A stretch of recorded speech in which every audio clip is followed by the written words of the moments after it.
all the way out to the Berkshires in Pittsfield, Massachusetts for the 2013 FCBL All-Star Game. Timmy Holmes, Ryan Coppinger, Victor Sorrento, Buck McCarthy, and TJ Lynch playing for the New England team, competing against Massachusetts. It's 5 teams versus 4, New England versus Massachusetts. Find out who came out on top. We've got highlights of your favorite Mavericks players coming right up on Mavericks Spotlight. What a night in the Berkshires. Thursday night, a great crowd, a great ballpark, and 2 dugouts full of all-star baseball players. New England all-stars wearing blue, Massachusetts in red. Let's see some baseball. We get things going with Buck McCarthy. No surprises that he's here. He's a big-time playmaker. He led the FCBL in home runs until July 12th. 5 home runs. Can swing the bat with some serious power. And he has some quality at-bats, draws walks like it's his job, 17 on the season, that's 11th place in the league.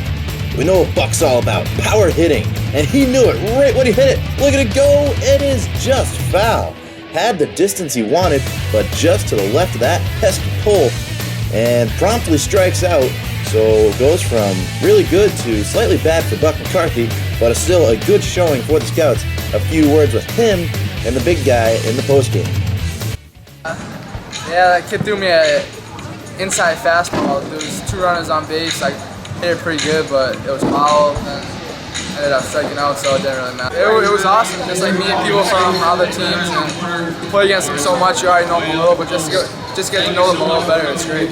Now we jump over to Timmy Holmes, the only pitcher from the Mavericks roster to make the All-Star team.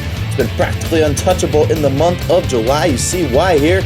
Games like this, 7.2 innings pitched, 3 hits, 11 strikeouts in his first win of the season at the league-leading Martha's Vineyard Sharks. Also leads the entire league in strikeouts. And Holmes was sharp in his 1-inning appearance as he takes care of the first out, impressing the scouts up there. There was all kinds of scouts in attendance today, and he had the curveball working on that one. Frank Cornella goes down looking. And the next batter, even Kyle Singleton, can't catch up to that fastball. 88 miles per hour on the gun. Holmes, very impressive in his 1-inning pitch. He talked about his outing in the postgame. I just took it like anything else. You know, you throw strikes, make him swing the bat. I was lucky enough to get a few swings and misses, and it turned out well. How is it pitching in front of a bunch of Major League scouts up there? Oh, it's awesome. It's awesome. You know, excitement, adrenaline's pumping. It's real easy to go out there and just compete. What's next for the Seacoast Mavericks? Got to win a couple of games, make the playoffs, and catch a run from there. We jump to our third Maverick invited to the big game, TJ Lynch.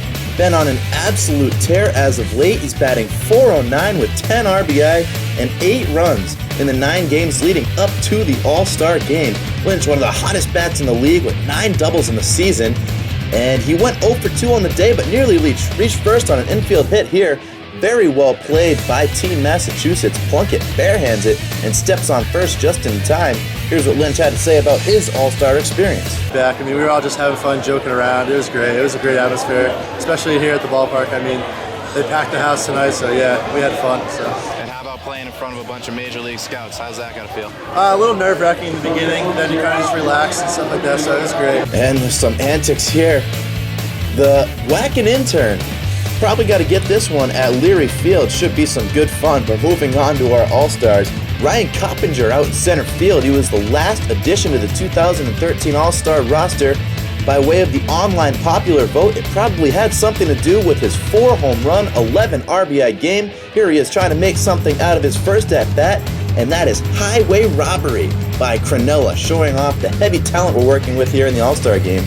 Coppinger solid in the field though, played some innings at center, played some innings in left, and here's what he had to say in his post-game interview. Great environment to play in. We had a lot of fans here today. Great, just a lot of energy in the place. So the scout day was fun. I got to get out there in front of about 20 guys. So yeah, it was a good time. How's the team chemistry? You just bring a bunch of guys together, throw them on a team, yeah, think it worked out? It's supposed to be a weird bond where just end up with a bunch of guys that you normally play against and get to have some fun with them and joke around and see a different side of them than you normally see. And that brings us to our 5th and final All-Star, Victor Sorrento of Sacred Heart University, having himself a great season at the plate, batting .278 with 7 doubles. He's a streaky kind of hitter, had a 9-gamer in June on a current 6-game hitting streak, and he's in a pressure situation, top of the ninth for his second at-bat, 3-2 count, 2 outs, trying to get something going with his team trailing 2-0, and he does. He draws a walk, just one of 7 players from New England to reach first base all night. Pitching was fantastic for both sides, but Massachusetts takes it by a final of 2-0. And since Victor Sorrento was unavailable for comment, we leave the final comments with assistant manager Dave Adams. It's a long day, but it was pretty cool, man. I saw a lot of good pitching today. Saw a couple of our pitchers throw 94. Ty Sterner hit 94, and Coco threw 92. Julian threw 91 on a gun, so it was a good day for those guys. What do you think it does for these 5 guys, these Mavericks, that make this all-star team get this kind of experience? Oh, it's incredible, man. It gives them exposure to probably 25 major league teams and scouts that were here. So this is what they can do. Gives them a shot to work harder and maybe sign a pro contract someday.